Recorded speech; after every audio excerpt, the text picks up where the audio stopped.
Today. My name is John Millenthal. I'm with the marketing with iGive.com. Today with us we have Robert Grosshandler, who is the CEO and president of iGive. We have Sandy Schleischer, who is our chief technology officer. We have Lena Scott, who is also with the marketing group with iGive. And we are all here to help. Well, Rob's going to take us through most of this presentation today, but everybody should feel free to ask questions. There is a question panel within your GoToWebinar dashboard there, and you can enter in questions there. And at the end of the presentation, we will take all those questions and go through them, and Rob and Sandy and Lena and I will all help to answer those. So please feel free to ask any questions you want. And today's presentation is going to be about activating dormant shoppers and leveraging the iGive Party app, which personally I think is one of the cooler things. That's my opinion. So with that, I'm going to hand it over to Rob. I'm going to mute myself. And Rob, please take us through. Thank you, everybody, for joining us. Well, good afternoon to you, or good morning, depending on where you are. This is all the joys of online webinars. It is delightful that you guys have joined us today. I am going to do my darndest to keep this to less than 30 minutes. Those questions and answers at the end really do make an important difference to everybody's satisfaction with this, and it's helpful for all of us to hear what it is that concerns you and what it is that we might be able to help you with. In addition to Sandy, Lena, and John, we also have with us Judy Binns, who knows just a little bit about how iGive and our 35,000 different charities interact. My apologies. So one of the delightful things about technology is I'm going to ask John to move to the next screen. And here we are. So just a real quick overview of what iGive is all about. There's 350,000 people who have chosen to shop online to help their favorite philanthropy. There's over 35,000 different causes and charities that these 350,000 members are helping. And they're shopping at over 1,500 different retailers in order to make a difference. And I'm going to say this a couple of times, but it is always free for the member, and it is always free for the cause. The retailers are paying for all of this. They make it possible for us to buy the stuff we need or the stuff we want, help the causes we care about, and making it free. So the benefits are really simple. It's free to join as a cause. It's free for the supporters. There are unrestricted dollars. That is, there are no limits as to what you can do with the money raised by your supporters.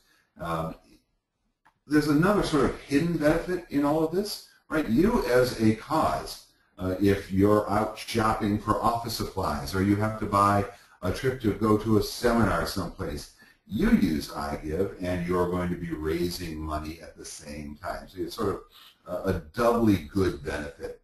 And lastly, we want to always make sure that what we do here at iGive is make it easy for your supporters to be able to support you via iGive. And we're going to talk about that a little bit today with the Party app, and we're going to talk about that a little bit with the just the way you're going to activate some of those dormant supporters who have helped you in the past, but for whatever reason aren't helping you today. So let's talk a bit more about activating dormant supporters. So our young lady here looks like she's a little bored. Maybe she drifted off to sleep, and we have to wake her up. So we're going to talk about it. We're going to talk about that she used to shop online using iGive, and she helped you when she used iGive, and she's disappeared. Now, maybe she's moved away. Maybe she no longer cares about your cause. But let's see if we can hear her, if we can help her. So let's look at this slide. I want to make sure that I can see it. I actually have it too small on my screen, so I'm adjusting it. And one of the beauties of this GoToWebinar environment is that you have lots of controls over the size of the screen, and you can use the chat to make sure that John and the other folks watching here are able to understand what it is that you need from us. If you're having technical problems, you can let us know as well. So the first thing we want to tell you is that we have a bunch of tools that you can use. Every time you need to find out who is an iGive supporter of your cause, you can come to the iGive.com supporter list. You have this access. Next screen. And there we are. And so you have detail as well as to each of these individuals. We're going to go back. So for instance, we know that John Millenthal has registered, and he hasn't raised anything in 2014. He hasn't raised anything in his lifetime, but his email is still working. He does have the iGive button, which is, by the by, the real secret to making it easy for your supporters to continually support you. If he joined and there was any kind of a bonus when he joined, it would be listed here. Another thing that just keeps iGive be the gift that keeps on giving is to have your supporters connect iGive via Facebook, connect iGive. And we'll talk a little bit more about that, and in the questions and answers, I think we'll cover that a little bit more as well. And most importantly, on that right, on the far right of this particular screen, we see that John has gone dormant. So we're going to move on a little bit further. And there we go. So here we are. We're on the sending emails to supporters and revitalizing that dormant supporters. Okay, we're going to select it. And here's an email template for you. We don't actually send out the email itself because when it comes from iGive, it just gets lost in the noise. But when you send out emails to your supporters, now it comes from you, comes from the cause, comes from somebody they know. They're much more likely to read it and understand it and do something with it. So here's an example for you to use, but you can edit it as often as you might want to edit it. And you can cut and paste the emails into your own program. So whether you use Outlook or whether you use Gmail, or perhaps you're using MailChimp or Constant Contact, we give you the tools to make it easy for you to send the emails that we have found work really well. But you may find something else works even better in your particular situation. Next screen, Mr. Millenthal. So let's get these prior shoppers helping again, or connecting your Facebook account to iGive. So next. Right. So this is the fun animation, and we're going to, as I say, during the Q&A, we're going to talk a little bit more about connecting Facebook, having your members connect Facebook up. But we're also now going to talk about the iGive PartyApp, which is a simple way to, at a meeting, a board meeting, a fundraiser, an event that you're holding, you bring a tablet, you bring an easy small laptop, and you use the iGive PartyApp to very, very quickly sign up lots of people. So, you know, person A types in their email address, so it's Rob at iGive, and then the next person comes along, it's John Millenthal. Next person comes along, it's Sandy at OnePots. And we then take care of making sure that they get an invitation in the email that makes it simple for them to use iGive. So, as I said, make sure you have the internet available, otherwise it's not going to work. It's not an offline solution, it's an online solution. So bring that laptop, bring a tablet. We find that iPads, the bigger size rather than the smaller size, or Android tablets work really, really well to make this stuff simple. So next one. All right. So how do you get it? Well, there's a not so secret, but we haven't shouted from the rooftops about it as much as I think we should. called causes.igive.com. So write that down, or this whole webinar is going to be available online at causes.igive.com. And you go to causes.igive.com and you select the PartyApp from the iGive Cause Toolkit. While you're there, you may want to check out what else we have in that toolkit, but today we're going to talk about the PartyApp. You do need to be logged into iGive in order to make that work, but it's always simple to log into iGive, and if you ever do forget your password, right from the member login selection, you can ask for us to send you that password or a password hint again. So next screen. All right, so as I was saying, you pull up the PartyApp, right? So it's going to take over the whole screen, and then you hand it off to the first person you want to sign up. And you say, click Join Today after they've given us their name and whatever little information we want. You'll notice that in the PartyApp, like everywhere else in iGive, we don't ask for very much information. We want their first name and their last name and the zip code so that we can personalize the communications we have. We want the zip code so that we make sure that we're sending stuff at the right time of day. We want the zip code so that we can make sure that if an offer is only good in New York, we don't send it to people who are in California. But that's really it. We have some optional information that we ask. You know, how many kids at home do you have? How many pets do you have? There's other places to personalize it even more, but that's optional. So you see that your registration form, you sign up, and you hit Join Today. And then you hand off your tablet or your laptop to the next person, and they do the same thing. So you can sign up 10, 15, 20 people in a very short period of time, and then move on to the important parts of your meeting. Next screen, sir. All right. So just to set the expectations correctly, what's going to happen behind the scenes is we're going to send a very simple, very ugly, actually, I think it's ugly, email to your supporter, and it's going to tell them all they need to do to take the next steps using iGive. One of the most important things that we have found is getting your supporters to use the iGive button. We also have an Android app, we have an iPad app, but most people are still shopping from their desktop computers. And the iGive button makes that an automatic set it and forget it kind of a thing. Now, some people are in an office environment where they're not allowed to download something like the iGive button. That's fine. iGive still works. Just type iGive.com into your browser. But if you can use it, you get the iGive button. And we give you all the details that what it works with and ways to get the other things. So just to forward to that screen, that's good. To summarize, some trainers someplace said you always want to summarize at least 3 times. I'm only going to do it twice today.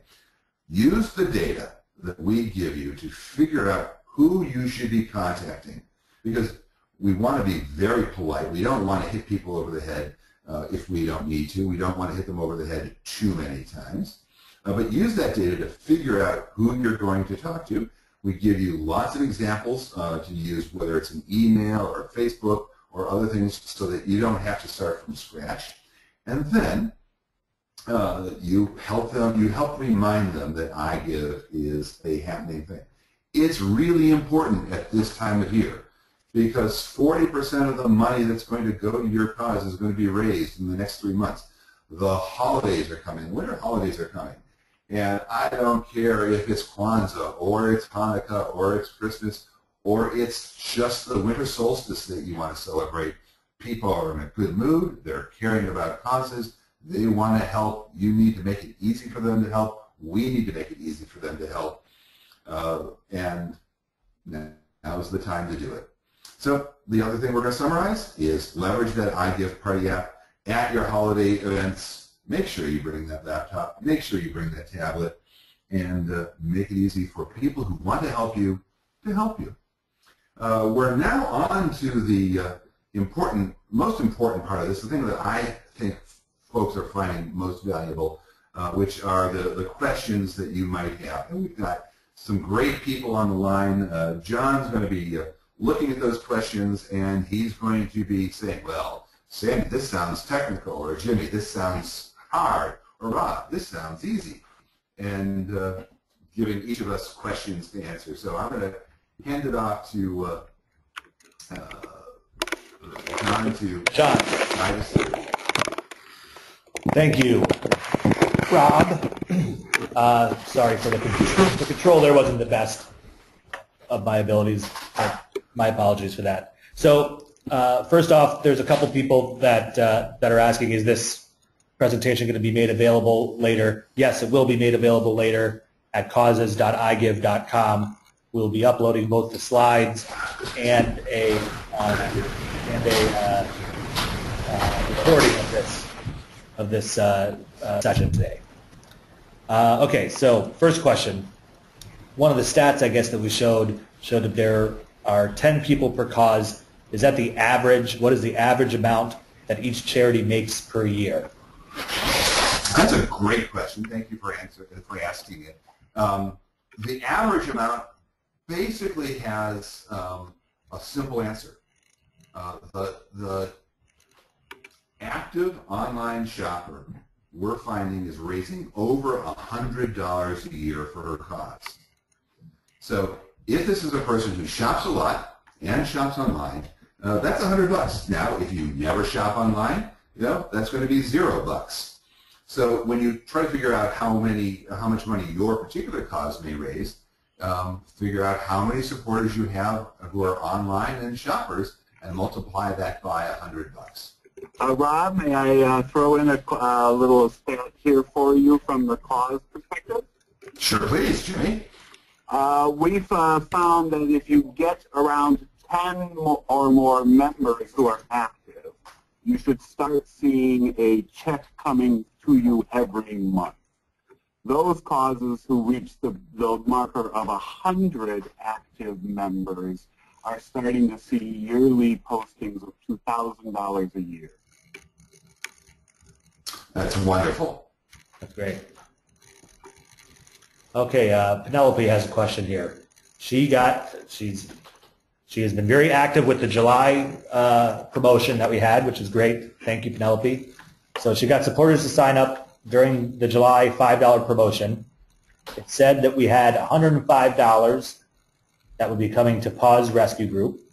And because some people had trouble uploading the iGive button, they cut it down to $45. Those are the only ones that downloaded, but everyone signed up and goes in through the website.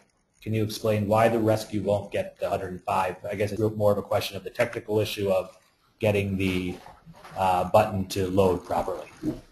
Well, so I'll do the first piece, and then I'll ask Sandy to talk about the technical part.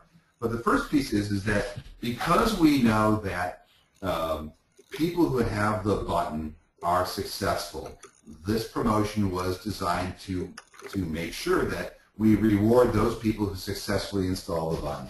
And one of the things that does happen is that not everybody can use the button. We recognize that. So if they do shop, even if they don't have the button, they're still going to raise lots of money for you, but it's going to be harder for them, and it's more likely they're going to forget. If they have the button and for some reason it goes away, they have a technician say, oh, what's this? And the person removes the button.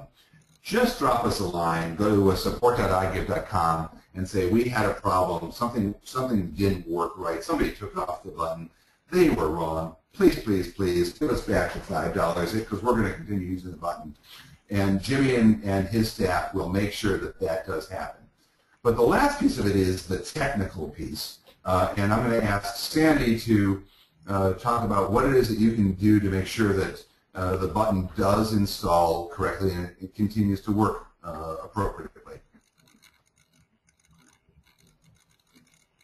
Well, it's pretty easy, actually. If you don't have the button on your computer, you can get it very easily by going to igive.com/button, and you'll see a screen there that figures out which browser you're using so that the right version of the button gets loaded on your computer, and there shouldn't be much to it. We've got installs from the Apple Store for Safari, the Chrome or Google Chrome, Firefox, and Internet Explorer, you're able to download right from our servers. If you run into problems, if something is blocking the download or you get the button installed and it's not working right, you can check our support articles. Rob mentioned support.igive.com. There are a few pieces of software that can cause interaction problems with the iGive button, like ad blocker or some other apps. And we've got those listed in the support article, so you should be able to see those. And if you still can't resolve your problem right there, you can create a ticket, again, at support.igive.com. And Jimmy and his staff will get to that usually within minutes, if not minutes, within hours. We'll try and help you. And if we can't get it solved just by a customer service rep, one of our technical staff can actually get online and help you get it installed on your computer. Not that we can do that with every single person, but if there are problems with an install, we're happy to do that and see what's going wrong so that we can solve those problems for everybody. Back to you, Rob. Thanks, Andy. And back to you, John. Next question. Let's talk about Facebook. How does the whole connect my cause with Facebook thing work? Well, so here's where I get to say really, really well and really, really easily. And I'm not a Facebook person. So I'm going to throw this one back to Sandy, who seems to live on Facebook. That's what can I tell you? He's the Facebook guru. Wow, I'm laughing here. Okay, it's pretty straightforward. There's actually two different ways that you can connect iGive to Facebook. One is for an individual member account, and you do that from your settings screen, and then there's a link for personalization. And that allows you to automatically post a link that your friends will see on your wall telling you about iGive and with a link that they can click to join. It can also automatically tell you about when you make a purchase, and have that post to your wall as well. John, I don't know if you want to pop to member level, and for the cause, from the cause administrator screen, you simply click the menu on the left side of the screen, which says the cause tools over there, cause menu and options, and under that option, under that menu, is an option to link Facebook to iGive. Now, you have to be logged in as the cause for this. And the other thing is fan pages in Facebook. So you create a fan page to represent your cause from a member, and then there's just options of what you want to have posted. You want to have automatic links posted. There we go. We finally got the menu up over there. You can have information posted when a check is being sent to your cause.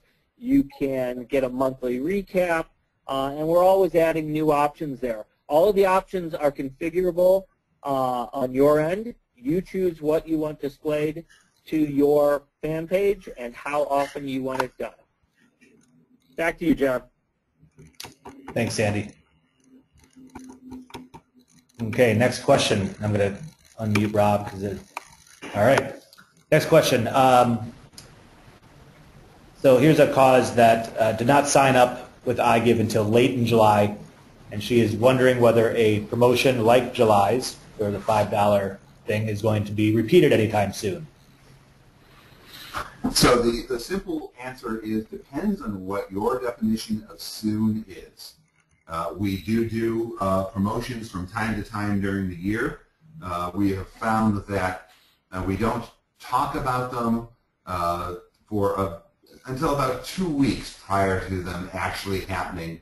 Otherwise, we lose all the excitement. So We will give you advance notice of about 2 weeks before the next promotion happens, and you can expect another promotion before the end of the year. Very good. Another question about the dashboard, and I think this will help since I've got the site up now. Diana was asking whether that report that we showed with the little, we zoomed in on that report, whether that's at causes.igive.com. And it is to a degree, Diana, but you need to get yourself logged in, and then you'll be able to see a lot of these.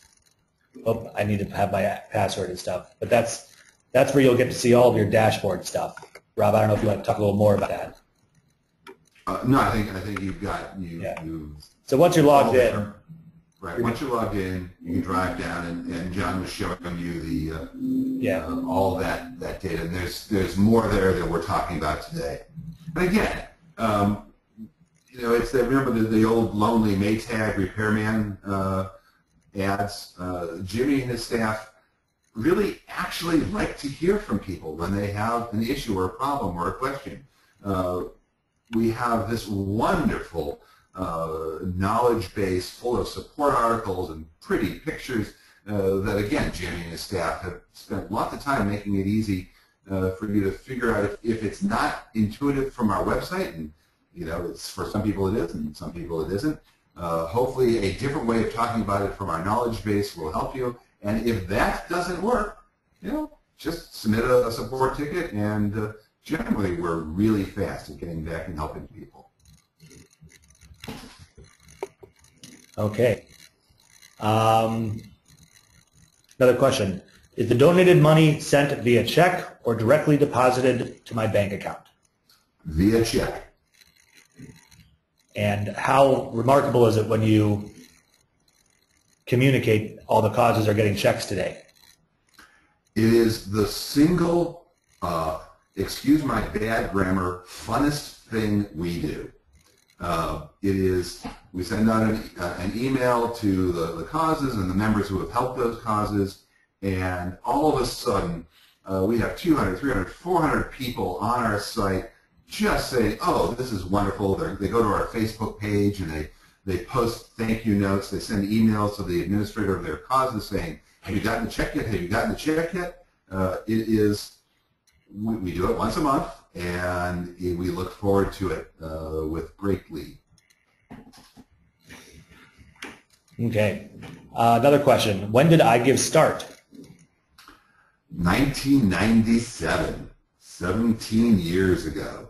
Lots of people got together and said, there's got to be a better way. We need to be able to help our causes. We need to be able to leverage this internet thing, and we need to be able to figure out a way to do it where it doesn't cost us any money. And so iGive has been helping people for a long time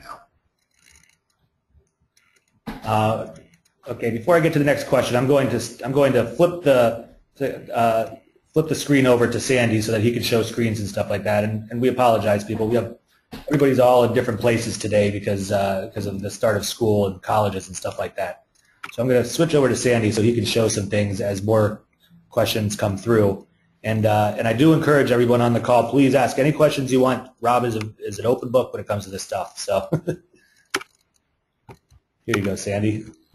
All right, next question. How do I sign up as a cause, and what do you need to do to qualify?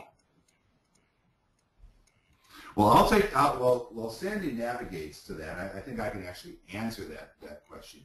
Causes are listed by members. So those 35,000 causes that are active on iGive today, each and every one of them was listed by somebody who joined iGive and said, I don't find my favorite cause. I looked for it. It's not there. I'm going to list it.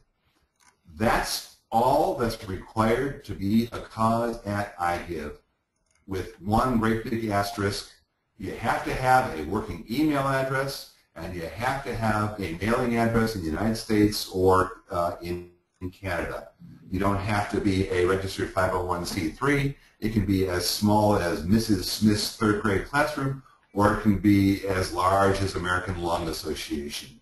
So we depend on our members, on our supporters, to list the causes that they care about, and then to go and spread the word. So Sandy's showing you what happens in the cause listing process. It's literally those 10 or 12 fields, and you hit submit your cause, and you are set.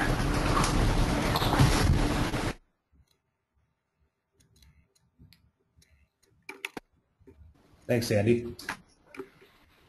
Well, we're not seeing any other questions. We can wait a second here and see if, oh, here we go. Well, while we're waiting for people to say, Rob, you didn't answer this, or Sandy, you didn't answer that, I'm going to take a moment to say thank you once again. We've been holding these webinars now for 3 or 4 months. Each one gets a little bit different. You can go back and look at the old ones on our site. We've covered different things. We love the opportunity to answer questions, but even after this particular webinar is over, if you have an issue, if you have a question, if you have a suggestion for us, we're always trying to become better at what we do. Just wander over to support.igive.com and let us know what you're thinking. John, are there any more questions in the queue? There are. I'm going to unmute one of our. I'm going to unmute one of our causes here real quick because Darren has a question and he's having a hard time typing, and I think when he says it, he'll understand this a little better. Hi, Darren. Hey. Go ahead, please. I'm trying to see that list you guys showed a little while ago of my supporter list, the people who are on my email list, basically, but I'm having trouble logging into that. Thanks, Darren. Okay, let me take this. This is Sandy. So I presume that we're not going to do a technical support run through right here, but presuming you can get there, which is from the cause link up here in the top, which brings you to the cause dashboard, and then over here on the supporter list, once you are able to log into your cause, you can click that and it will show a list of people supporting your cause, just like Rob was talking about. If you, before you can get in there though, and this is what I think you're talking about, you come over here to your supporter list and it asks you for your cause ID and password. Okay? First of all, in order to use this, you must be logged in to your individual member account. And you'll notice my screen says, hello, Sandy, and how much I've earned for my cause. You know that I'm logged in because it says, hello, Sandy there. So once I'm logged in to my member account, then I can log into my cause. Okay? You have to know your cause ID. If you don't know that, then go ahead and contact us via support.igive.com. Just create a ticket, okay, which you can do by clicking this link down here that says support. Okay? And here it'll take you here, and you go to tickets, and you can start a new ticket right there. So if you do that, send a message in to us and say, hey, I'm having trouble accessing my cause dashboard. This is my cause. This is who I am and my email address. Jimmy and his team will be happy to help you work through that and get access. Back to you, John. Thanks, Andy. It's not looking like we have any more questions. Oh, wait. No, Darren was just saying thank you for answering his question.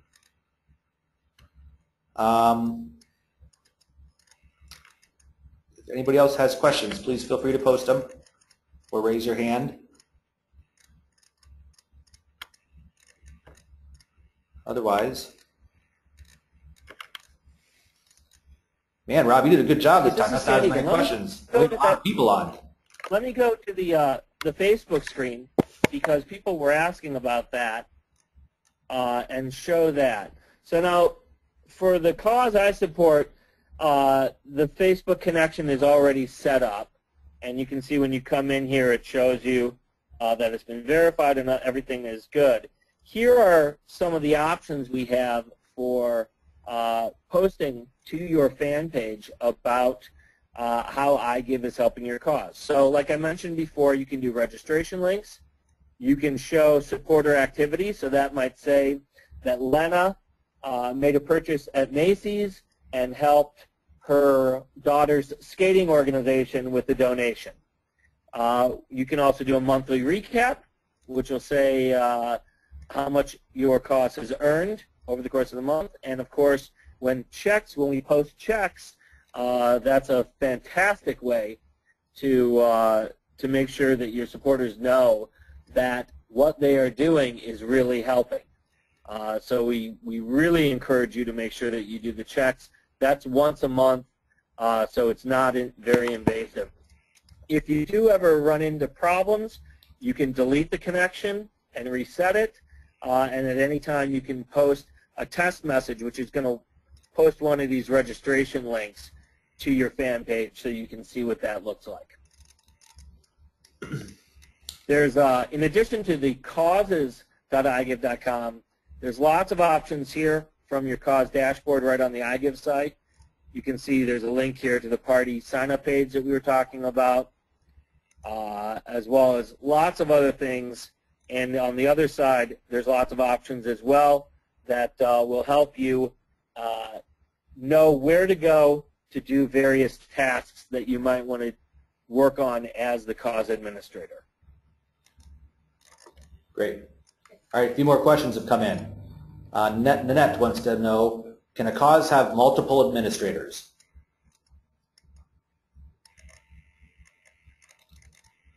Anybody who has the cause ID and password and is logged in with the member account can administer the cause. So if the cause feels safe in sharing that information, they can certainly do it. And of course, if something were to go wrong, they can change that password at any time so that they can get control if there's an issue.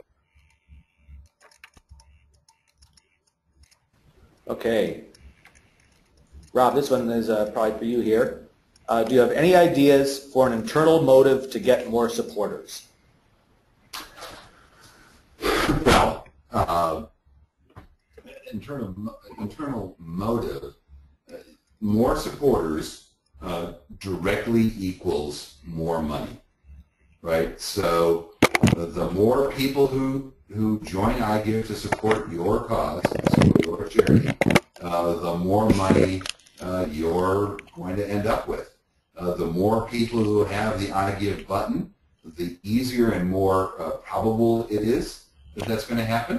And the more people who have the iPad app or the Android app also make it more likely that your organization is going to get money. If you're looking for some kind of layer on top of that, do wait for the next promotion. And the last time we did this, we had a contest. The winner will get announced in October. But maybe you drive something around a contest. If we get X, then you give them Y. I think it has to be very individual to your organization, though. And just a reminder, that PartyApp is also a great way to get a lot of supporters signed up at one time. I'd also like to draw your attention to some other options here that we make available. I'm on the flyers and brochures screen here, but we've also got banners and logos and blurbs and ads. I would encourage you to check those out. These options allow you to create a customized flyer that you can hang up at a coffee shop or something, or at your organization office, or whatever you want. There's also other options here, flyers that you could distribute at an event. One of my favorites for that is the Good Karma flyer here, and gives you the option to tear off a bunch of stuff, and also gives you a good amount of information about iGive. And I'm going to actually turn this over for a second to Lena, who is going to say something. In addition, a lot of newspapers, local newspapers, have areas in their paper and their online forums for causes to contribute, to tell people what they're doing, and to get their community involved, maybe larger community, not just the people who you interact with every day. So please go and look and copy some of these pieces and post them on your local newspaper website.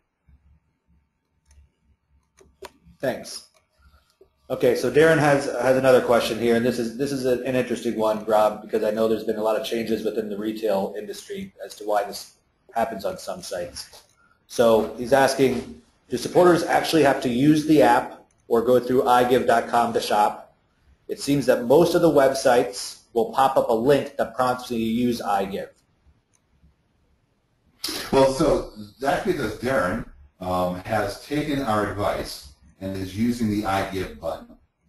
So that's exactly the behavior we want to see happen. So 99.9% of the sites that you go to with iGive, if you have the iGive button, will automatically take care of reminding you that you might have to click. Oftentimes, or most times, you don't have to click. There is, fortunately or unfortunately, one glaring exception, and that glaring exception is the retail gorilla called Amazon. So the iGive button does not automatically notify you to use iGive when it's Amazon. So Sandy, who has the screen, is going to show you what you do if you have the iGive button. You click that link right there, or if you don't have the iGive button or you're on a friend's computer, you type in iGive.com/Amazon. You might even want to bookmark that. It's also a great thing to do on your iPad or on your Android or on your Windows iPhone. So thank you for that question. Another question, how do I set up? Let me add one more, whoops, sorry. Go right ahead. Let me add one more point, because I think there was a part of Daryl's question we missed, which is there is a set of stores where when you go to them, you will see a slide down on your screen. In fact, Groupon, I believe, is one of those. Slide down, there it is, tells you that Groupon wants you to confirm that you want to help whatever cause you're supporting. And in that case, you just click this icon over here on the left, and after that, everything will be done. You'll be returned right back to Groupon. You can do your shopping, and is the iGive button. So when you get the iGive button and you go to a store, you know you're good to go when you see that in the corner. And so a follow-up to that, is that slide down the result of a cookie or the button being installed in my browser? So the reason that shows up is because some stores don't want to have you automatically redirected through iGive to their site. And they require what's called an affirmative click. So you're just telling them, yes, for sure, I really want this to go through iGive to count for my cause. And it is part of the iGive button functionality. Right. Now, for all of our shopping, for that to work, we do use cookies to track that information. Now, we don't share any personally identifiable information. It's completely private. All we do is we send a big, long number to the store so that they can send that back to us once you're done shopping and tell us how much that purchase was worth so we can credit your cause. So if someone deletes their cookies, would that slide down still happen?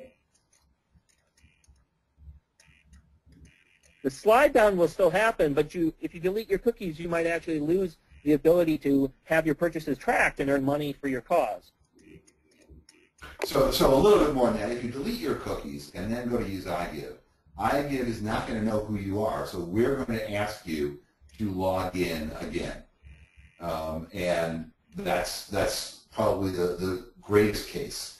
But if you go shop via iGive, then put something in your cart, and then delete your cookies, and then check out, that may blow things up. So don't delete your cookies in the middle of a shopping session, and you should be just fine. Great. Those are some follow-ups around that whole thing. Any other questions?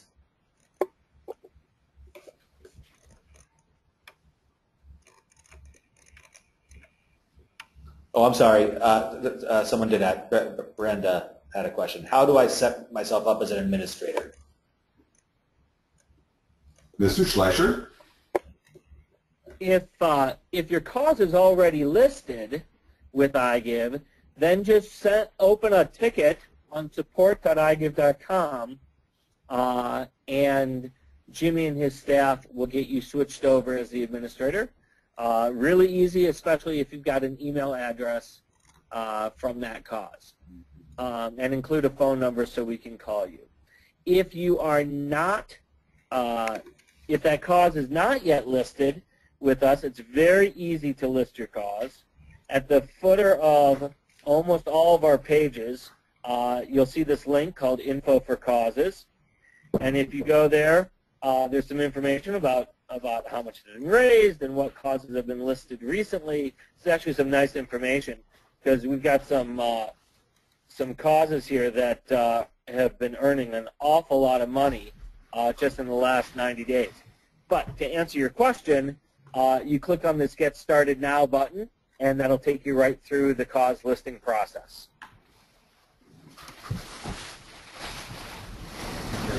Those mountain bikers in New England have been doing a great job for a while now.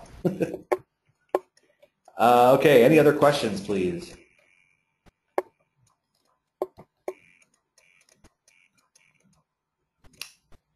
Okay. Again, this presentation will be made available online at causes.igive.com. Both the slides will be made available, and today's session was also recorded, so that will be made available so that people can hear the questions again and get the answers. And as I'm wrapping up here, we do have one more question that came in from Jill here. What is a charity that is getting donations has been determined to be a fraud or bad charity? Is there a way to get it removed? That's quite easy. If the appropriate legal authority has determined that a cause is doing something illegal, all that has to happen is that state's attorney general needs to send us a letter, and we will be happy to remove it immediately. And just as a rule of thumb, political campaigns are not eligible, and hate kinds of causes are not eligible. So again, on behalf of all of us, we really appreciate the support. We really appreciate the interest. We really appreciate the feedback. And if there's anything more we can do for you, support.igive.com is your friend. Have a great afternoon.